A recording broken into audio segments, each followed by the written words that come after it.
নমস্কার বন্ধুরা, জয়ার পাকশালাতে সবাইকে স্বাগত। আজকে বাঙালির খুবই কাছের, খুবই প্রিয় আলু ঝিঙে পোস্ত দিয়ে করে দেখাবো। রেসিপিটি পুরো দেখার অনুরোধ রইল। আসুন দেখে নেওয়া যাক আমার বাড়িতে আমি কিভাবে বানাই এটি। ঝিঙে আর আলু কেটে নিয়ে ধুয়ে জল ঝরিয়ে নিয়েছি। আমি একটা পেস্ট করে নেব, তার জন্য 1 ইঞ্চি আদা নিয়েছি, 2টো কাঁচা লঙ্কা আর 6-7টা আমি কাজু দিয়েছি। পোস্ত দিচ্ছি এখানে 1 চামচ, 2 চামচ, 3 চামচ আমি পোস্ত দিয়েছি। অল্প একটু জল দিয়ে এটা আমি মিহি পেস্ট করে নেব। কড়াইতে সর্ষের তেল দিয়েছি, এটা সর্ষের তেল দিয়েই করলে বেশি ভালো লাগবে। তেলটা একটু গরম হতে দেব। এর মধ্যে আমি আলুগুলো দিয়ে দিলাম, আলুটা ভেজে নিয়ে নেব।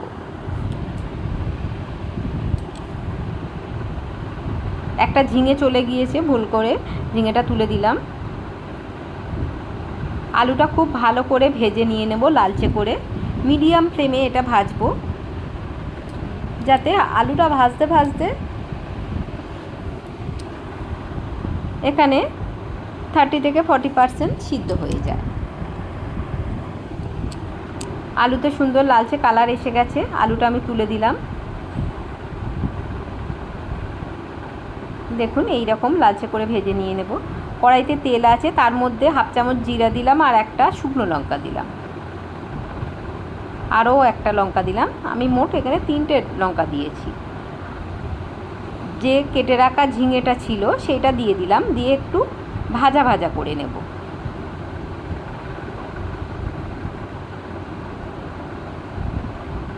এই সময় ফ্লেমটা আমি হাইতে দিয়ে রেখেছি। এই সময় কোনো মতে কিন্তু নুন দেওয়া যাবে না, নুনটা দিলে তাহলে ঝিঙে তার জলটা ছেড়ে দেবে, ঝিঙেটা সুন্দর করে ভাজা ভাজা করা যাবে না।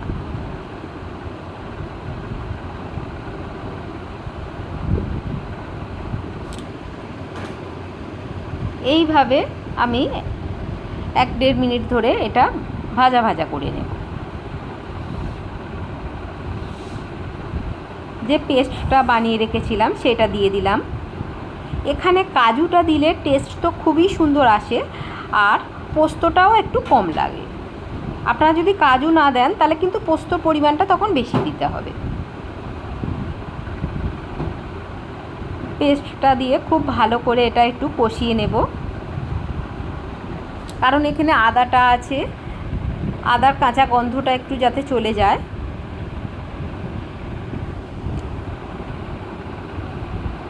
এই সময় ফ্লেমটা মিডিয়াম টু লোতে রেখেছি, কারণ এখানে কাজু দেওয়া আছে, কড়াইতে ভীষণ বসে যাওয়ার চান্স থাকে।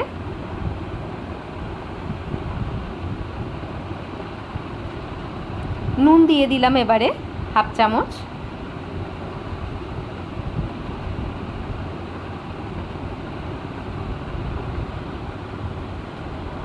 দেখুন বসে বসে আসছে, কড়াইতে ভীষণ বসে যাচ্ছে। ফ্লেমটা একদম লোতে করে দিয়েছি। আমি ভেজে রাখা আলুটা দিয়ে দিলাম।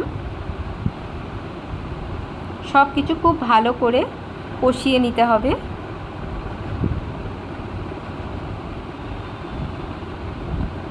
এবারে মিক্সির বাটিটা ধুয়ে আমি অল্প একটু জল দিয়ে দিলাম, নাহলে কড়াইতে প্রচণ্ড বসে বসে আসছে।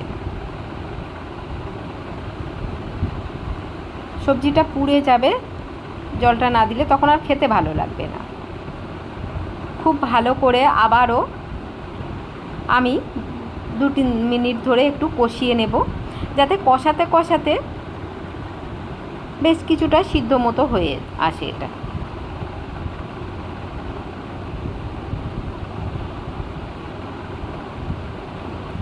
ঝিঙে আলু পোস্ত বিভিন্ন বাড়ি বিভিন্ন রকম করে থাকে। আমার বাড়িতে আমি এইভাবে করি, এটা খুবই ইজি হয় আর খেতেও খুব টেস্টি হয়।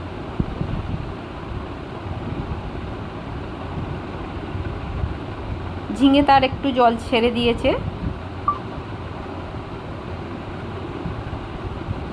আমি আরও 1-1.5 মিনিট ধরে এটা কষিয়ে নেব।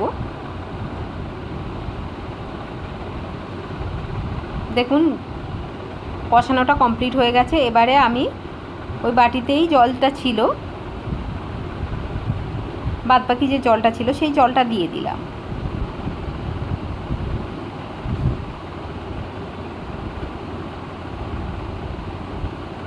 এর সঙ্গে আমি আরও হাফ বাটি জল অ্যাড করছি, না হলে ঝিঙে আর আলুটা খুব ভালো করে সিদ্ধ হবে না, তখন খেতে ভালো লাগবে না।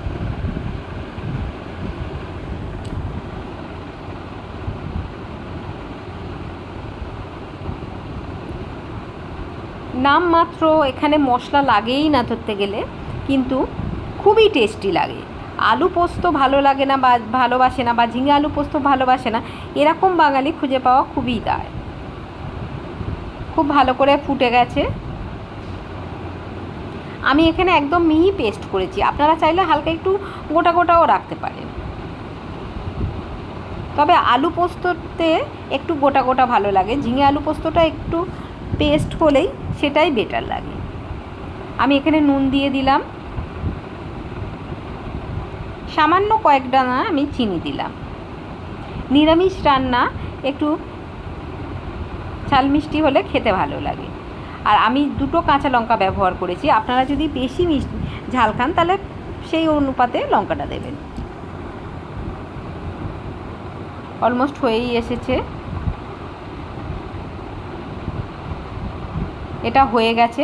আমি এর ওপর থেকে কিছুটা সর্ষের তেল নিয়ে একটু দিয়ে দিলাম।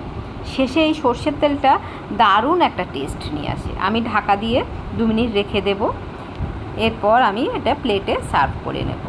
রেসিপিটি ভালো লাগলে লাইক, শেয়ার, কমেন্ট এবং সাবস্ক্রাইব করতে ভুলবেন না। পাশে থাকা বেল আইকনটি প্রেস করে দেবেন, আমার নেক্সট ভিডিওর নোটিফিকেশান সবার আগে আপনার কাছে পৌঁছে যাবে। দেখুন কত সুন্দর দেখতে লাগছে। কেমন লাগলো অবশ্যই কমেন্ট বক্সে জানাবেন। আপনাদের কমেন্টের অপেক্ষায় রইলাম। ভালো থাকবেন, সুস্থ থাকবেন। দেখা হচ্ছে নেক্সট ভিডিও।